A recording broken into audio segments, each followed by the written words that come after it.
తెలంగాణలో బలంగా ఉన్న పార్టీ పేర్లు చెప్పాల్సి వస్తే ఖచ్చితంగా టీడీపీ పేరు చెప్పకుండా ఆ ప్రక్రియ భర్తీ కాదు, ఆ పేర్లు భర్తీ కాదు. ఇప్పుడు అనేక ఉత్కంఠభరితంగా అంచనాలు పెంచేస్తూ జరుగుతున్నటువంటి జిహెచ్ఎంసీ ఎన్నికల్లో తమ సత్తా మరోసారి చాటేందుకు టీటీడీపీ తెలంగాణ తెలుగుదేశం సిద్ధమైంది. ప్రత్యేక వ్యూహంతో ఓటర్లని ఆకట్టుకునేందుకు ప్రతి గడపకు వెళుతోంది. టీడీపీ అంటే ఎవరు కాదన్నా అవునన్నా కూడా గుర్తుకొచ్చే పేరు నందమూరి తారక రామారావు గారు. నందమూరి కుటుంబం నుంచి వారసురాలిగా తెలుగు ఓటర్లను ఆకట్టుకునేందుకు, అలాగే వైభవం కోల్పోయినటువంటి టీడీపీకి మళ్ళీ పునర్వైభవం తీసుకొచ్చేందుకు స్టార్ క్యాంపెయినర్గా ఉన్నటువంటి నందమూరి సుహాసిని గారు మనతో ఉన్నారు. సుహాసిని గారిని అడిగి తను ఏ విధంగా ప్రజలని ఆకట్టుకుంటుంది, పార్టీకి జవసత్వాలు నింపేందుకు తెలంగాణ పార్టీ ఉపాధ్యక్షురాలుగా ఉన్న తన దగ్గర ఉన్నటువంటి వ్యూహాలేంటి తెలుసుకునేటువంటి ప్రయత్నం చేద్దాం. సుహాసిని గారు, వెల్కమ్ టు మైరా మీడియా. నమస్కారం. Already you are a proven leader and again you are coming with new energy levels. ప్రజల్ని ఆకట్టుకునేందుకు తెలుగుదేశం యొక్క విధానాలని ప్రజల్లోకి తీసుకువెళ్ళేందుకు how you are come with new strategy? Strategy అంటే ఏమీ లేదండి. తెలుగుదేశం పార్టీ అంటేనే బడుగు బలహీన వర్గాల పార్టీ. నందమూరి తారక రామారావు గారు పార్టీ స్టార్ట్ చేసినప్పుడు సమాజమే దేవాలయం, ప్రజలే దేవుళ్ళు అన్న నినాదంతో ముందుకెళ్లారు. అదే నినాదం నాది. ముఖ్యంగా టీడీపీకి బలమైన ఓట్ బ్యాంక్ ఉంది. పార్టీ ఇప్పుడు కష్టాల్లో ఉందన్నమాట వాస్తవం.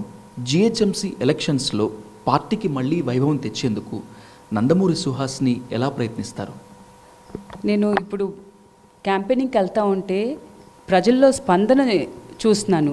ఏమంటున్నారంటే వాళ్ళందరూ భయభ్రాంతులు అయిపోయారు. ఎందుకనంటే అందరూ వచ్చి వాళ్ళని భయపెడతాం, మీరు ఓటేశారంటే టీడీపీకి మీకు మీ బిజినెసెస్ కానీ మీ షాపులు కానీ ఉండవు అని చెప్పి. సో వాళ్ళు ఏమంటున్నారు అని అంటే తప్పకుండా మాది టీడీపీనే, మాకు బీసీలకు కానీ ఇవన్నీ పగ్గాలు వచ్చినాయి అని అంటేనే టీడీపీ. అండ్ నారా చంద్రబాబు నాయుడు గారు 20 ఏళ్ళ క్రితం 2020 విజన్తో వచ్చింది చంద్రబాబు గారు. తప్పకుండా మీ అందరికీ ఓటేస్తామమ్మా, కానీ it will be a silent voting. ఎందుకు అని అంటే వాళ్ళకి రిస్ట్రిక్షన్స్ ఉన్నాయి అని. ఇప్పుడున్నటువంటి జిహెచ్ఎంసీ ఎలక్షన్స్లో టీటీడీపీ కంటెస్టింగ్ అనేటువంటిది, డేరింగ్ స్టెప్ అనేటువంటిది పొలిటికల్ పీపుల్ కానీ లేదంటే కనుక పొలిటికల్ అనలిస్టులు చెప్తున్నటువంటి కానీ సిచ్యువేషన్. ఎందుకంటే ఉన్నటువంటి టగ్ ఆఫ్ వార్ రెండు పార్టీల మధ్య ఉన్నట్టు కనిపిస్తుంది. The first one is TRS, the second one is BJP. ఇలాంటి ఉన్నటువంటి సిచ్యువేషన్స్లో టీటీడీపీ దగ్గర ఉన్నటువంటి స్పెషల్ స్కెచ్ ఏంటి? What you will appeal to the greater Hyderabad voters? టీడీపీకే హక్కు ఉంది ఓటు అడిగేది. ఎందుకనంటే టీడీపీ అసలు పటేల్ పట్వారీ సిస్టము అవన్నీ అబాలిష్ చేసిందే టీడీపీ. అండ్ ఇప్పుడు గ్రేటర్ హైదరాబాద్ ఇంత డెవలప్ అయ్యింది. అండ్ ఇంటింటికి ఉద్యోగం అన్నారు టీఆర్ఎస్ వాళ్ళు, కేసీఆర్ పదవి వస్తే. కానీ ఇవాళ వరకు ఎవరికి ఇంటింట్లో ఉద్యోగం ఇప్పించలేదు ఆయన. But because of the IT corridor Nara Chandrababu Naidu గారి వల్ల ప్రతి ఇంట్లో ఒక సాఫ్ట్వేర్ ఉద్యోగి తయారయ్యారు. సో ఆ ఓటు అడిగే హక్కు ఒట్టి టీడీపీకే ఉంది. కూకట్పల్లిలో లాస్ట్ టైం మీరు కంటెస్ట్ చేసినప్పుడు ఖచ్చితంగా గెలుస్తారని చెప్పి అనుకున్నారు. But the result is different. యాక్చువల్గా మీ పొజిషన్లో ఎవరన్నా ఉంటే మనకెందుకు పాలిటిక్స్ అనేటువంటి వెనక్కి వెళ్ళిపోయారు. But you came with new energy level. What's the dare behind you and what's the new strategy you come up with? Only there is no strategy. Nandamuri Taraka Ramarao గారు పార్టీ స్థాపించారు. నారా చంద్రబాబు నాయుడు గారు he is taking the party forward. So నేను I'm the blood of both of them. So తప్పకుండా I want to make the party to go forward. And it is in Telangana, it is the Telangana party. ఇదేం Andhra party కాదు, ఇది national party. So ఆంధ్రాలోనూ ఉండొచ్చు, తెలంగాణలో ఉండొచ్చు. కానీ వీళ్ళు ఒకే పేరు ఇచ్చారు, తెలంగాణ పార్టీ కాదు ఇది ఒట్టి ఆంధ్ర పార్టీ అని. నేను I want to prove that it is even Telangana party అని. You are in a crucial role in the party. మీరు తెలంగాణ రాష్ట్ర ఉపాధ్యక్షురాలు. అత్యంత కీలకమైనటువంటి రోల్లో ఉన్నటువంటి నందమూరి సుహాసిని మీద టీడీపీ క్యాడర్లో కాస్త అసంతృప్తి ఉంది. ఏంటి ఆ అసంతృప్తి అంటే తను యాక్టివ్గా ఎప్పుడు వస్తుంది they are eagerly waiting. Is there any good news to the people who are eagerly waiting for you? నేను ఎప్పుడు యాక్టివ్గా ఉన్నాను. కొన్ని దుష్ప్రచారం జరుగుతుంది అట్లా అని, బట్ నేను always I'm active in I'm accessible to the public and I'm always active to the people. That's it. Nandamuri అంటే టీడీపీ అంటే నందమూరి. ఇది నేను చెప్తున్నటువంటి మాట కాదు, మీ పార్టీ క్యాడర్ ఓన్ చేసుకున్నటువంటి వర్డింగ్స్ ఇవి. సో నందమూరి ఫ్యామిలీ నుంచి మళ్ళీ ద స్ట్రాంగెస్ట్ ఇప్పటి వరకు ఉన్నటువంటి ఆ వ్యాక్యూమ్ని ఫిల్ చేసేందుకు స్ట్రాంగెస్ట్ స్కెచ్ కానీ లేదంటే ఇంకేదైనా యాక్టివ్ రోల్ కానీ ఏమైనా నందమూరి సుహాసిని గారి దగ్గర ఉన్నాయంటారా? నందమూరి వారసురాలుగా వచ్చాను, తప్పకుండా నేను యాక్టివ్ పార్టిసిపేషన్ తీసుకుంటూ I will motivate all the కార్యకర్తల్ని అండ్ నేను యాక్సెసిబుల్గా ఉంటాను కార్యకర్తలందరికీ అండ్ మళ్ళీ తెలంగాణలో పూర్వ వైభోగం తీసుకొస్తాను.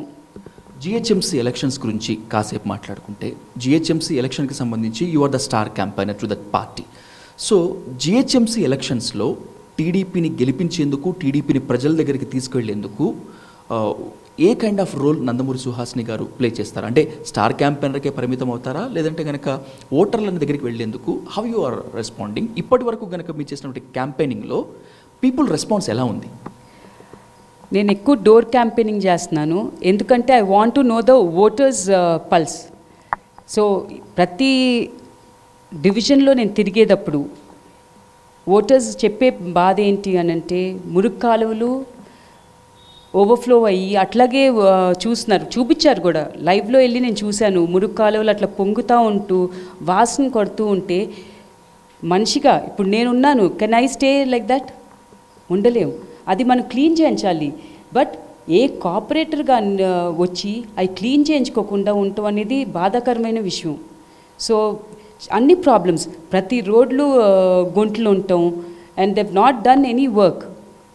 So I want to know the people problems. So people problem ఎప్పుడు తెలుస్తుంది? మనం డోర్ టు డోర్ క్యాంపెయిన్ చేస్తేనే. ఎందుకని జిహెచ్ఎంసీ ఎలక్షన్స్లో టీడీపీకే ఓటు ఎందుకు వేయాలి అని చెప్పి ఎవరైనా క్వశ్చన్ చేస్తే what will be the answer of Nandamuri Suhasini గారు? The answer is only one thing.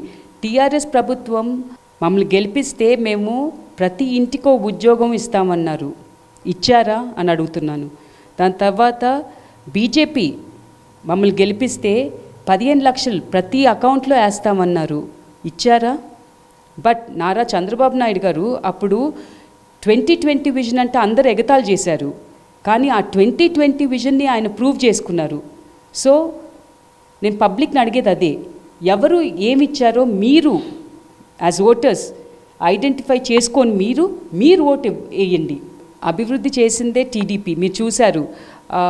Hitech city ఏదన్నా కానీ టీడీపీయే చేసింది. లైక్ రింగ్ రోడ్ కానీ, hitech city, Malaysia township, these so many things to name. అసలు ముందల మనకు ఫ్లైఓవర్ స్టార్ట్ చేసిందే టీడీపీ హయాంలో డెవలప్మెంట్ అనేది. సో అందుకనే అది చూసి మీరు అందరూ మళ్ళీ టీడీపీని గెలిపిస్తే, పచ్చజెండాను రెపరెప చేస్తే మీకు ఇంకా ఫ్యూచర్లో ఇంకా డెవలప్మెంట్ ఉంటుంది. మనము ఆంధ్రాలో చూస్తున్నాం, విలేజెస్లో రోడ్స్ ఎట్లా ఉన్నాయో, మళ్ళీ అదే రోడ్స్ కానీ ఏదైనా డెవలప్మెంట్ కానీ ఇక్కడ మళ్ళీ సాధ్యమవుతుంది టీడీపీని మీరు గెలిపిస్తే. సో నేను ప్రజలకి ఒకటే విన్నపం చేసుకుంటున్నాను, టీడీపీని గెలిపించండి, సైకిల్ గుర్తు మీద ఓటేయండి. విమర్శలకు, ఆరోపణలకు సరైనటువంటి సమాధానం చెప్పేటువంటి సమయం ఇది కాదని, ఇప్పుడున్నటువంటి ఎలక్షన్స్ టైంలో టీడీపీకి ఉన్నటువంటి సైలెంట్ ఓట్ బ్యాంకింగే టీడీపీకి ప్రజలు పట్టం కట్టేలా చేస్తుందంటున్నారు టీడీపీ స్టార్ క్యాంపైనర్, అలాగే తెలంగాణ రాష్ట్ర ఉపాధ్యక్షురాలు నందమూరి సుహాసిని. ఆమె ప్రతి గడపకు వెళ్ళి ఓటర్ను పరిచయం చేసుకుంటున్నాను. ఏది ఏమైనప్పటికీ కూడా హైదరాబాద్ అభివృద్ధి టీడీపీ వల్లే సాధ్యమైంది. అభివృద్ధి కోసమైన ఈ జిహెచ్ఎంసీ ఎలక్షన్స్లో ఖచ్చితంగా తెలంగాణ టీడీపీకి ఓటర్లు పట్టం కట్టి మళ్ళీ పునర్వైభవం తీసుకొస్తానంటున్నారు. ఇది నందమూరి సుహాసిని గారితో face to face. Please do subscribe Myra Media. Please subscribe Myra Media. Subscribe to Myra Media. Please like, share and subscribe to Myra Media for lot of film news, gossips and hot news. Please like, share and subscribe to Myra Media. For more interesting updates, please subscribe to Myra Media YouTube channel. For more updates, please subscribe to Myra Media. So like, share and subscribe to Myra Media.